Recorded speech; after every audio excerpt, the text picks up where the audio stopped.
All right, today we're diving into the incredibly vast and complex story of Iran. I mean, this is a civilization that has been shaping the world for thousands of years, right? From ancient empires all the way to its modern revolutionary identity. So, let's get right into it. You know, this quote, it absolutely nails the story we're telling today. See, the history of Iran isn't some straight line of one victory after another. No, it's much more interesting than that.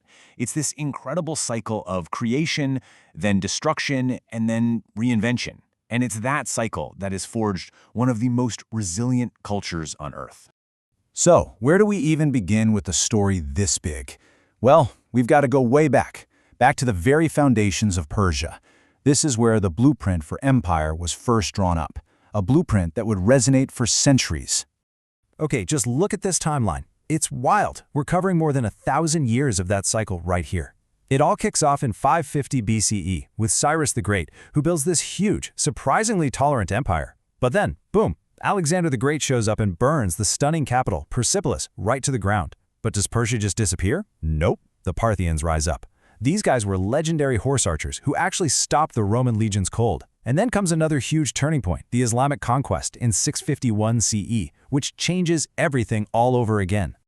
But here's the key takeaway, the one thing you really need to remember. Persia always endured.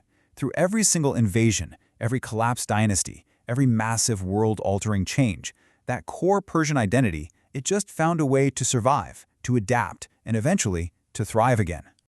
All right, let's zoom in on that theme of rebirth, especially after the Arab conquest, because this is a perfect example of what we're talking about. Persia wasn't just absorbed by its conquerors. Instead, it kind of absorbed them back, transforming Islam in the process and creating something totally new and unique. And a huge piece of that puzzle was the adoption of Shia Islam. Now, you got to understand, this was so much more than just a religious decision. It was a statement. It was a powerful act of defining a national identity.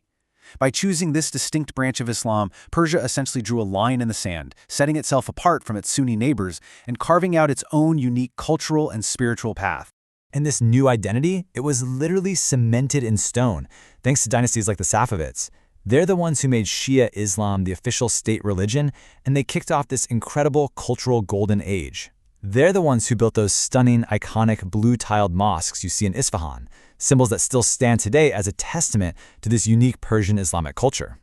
Okay, let's take a big leap forward now, into the 20th century, because this is where things get really intense. We're talking about a period of huge, violent change, a time when thousands of years of monarchy are about to come to a very fiery, very dramatic end.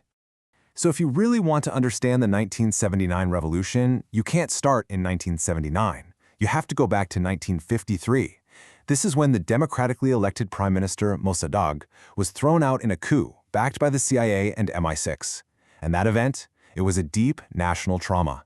It planted these seeds of mistrust and anger toward the West that just festered for decades until they finally exploded. And this really sets up the fundamental conflict that was tearing Iran apart. You had two totally opposite visions for the country. On one side, there's the Shah. He's pushing for this pro-Western modern nation funded by oil money, encouraging things like women unveiling. But on the other side, you have Ayatollah Khomeini, who's tapping into all that anti-Western anger and calling for a return to religious values and an end to the monarchy. It was an inevitable collision course, and in the end, the monarchy was just completely swept away. But the revolution, that wasn't the end of the violence, not by a long shot. What followed was a brutal 8-year war with Iraq. The estimated death toll, over 1 million people. Just think about that number. That war absolutely forged the identity of the new Islamic Republic, hardening it and cementing this defiant stance against any and all outside threats. And that brings us right up to the modern era, to the Islamic Republic we see today. And its whole geopolitical strategy can really be boiled down to one core idea: defiance. A nation defined by its resistance to outside pressure, especially from the West. At the very heart of this standoff is Iran's nuclear program. Now, Tehran has always insisted it's for peaceful energy purposes, but the West and its allies are convinced it's a cover for a weapons program. And the result of that disagreement? Decades of absolutely crippling international sanctions, all designed to try and isolate Iran and stop its nuclear ambitions in their tracks. So here's the question, right? How does a country under all those sanctions still project power? Well, this is where it gets really strategic. They've built what they call the axis of resistance. Basically, by funding and arming all these different proxy groups across the Middle East, you've got Hezbollah in Lebanon, the Houthis in Yemen, militias in Iraq and Syria, Iran can extend its influence and fight its battles without ever having to engage in a direct head-on war.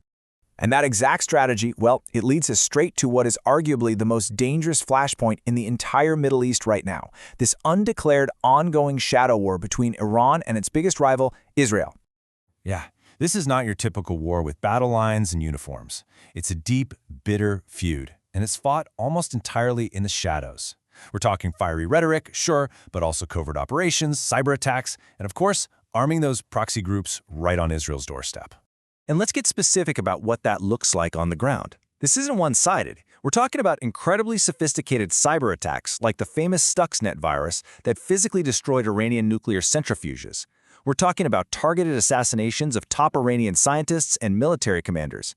And on the other side, you have Iran constantly arming groups that wage war against Israel.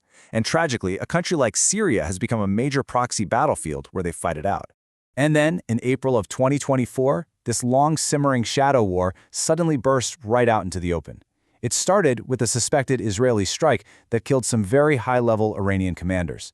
In response, Iran did something it had never done before. It launched a direct military assault on Israel. Israel then hit back with a more calculated, limited strike. And for a few days there, the entire world was just holding its breath, watching as these two pulled back from the very brink of an all-out war. And just so you can grasp the sheer scale of that moment, we're talking about more than 300 drones and missiles launched by Iran in a single night. This was a massive, unprecedented attack. It completely shattered all the unspoken rules of their shadow war and put the entire region on high alert. So, we end up right back where we started, don't we? With this idea of a nation defined by its resilience. From Cyrus the Great all the way to today's defiant republic, the story of Iran has always been this epic cycle of crisis and rebirth. But the question, the big question right now is, will that cycle repeat itself? Or will the shadows of war finally swallow everything, plunging this ancient civilization and the entire region with it into a new and truly devastating chapter? That is the part of the story that hasn't been written yet.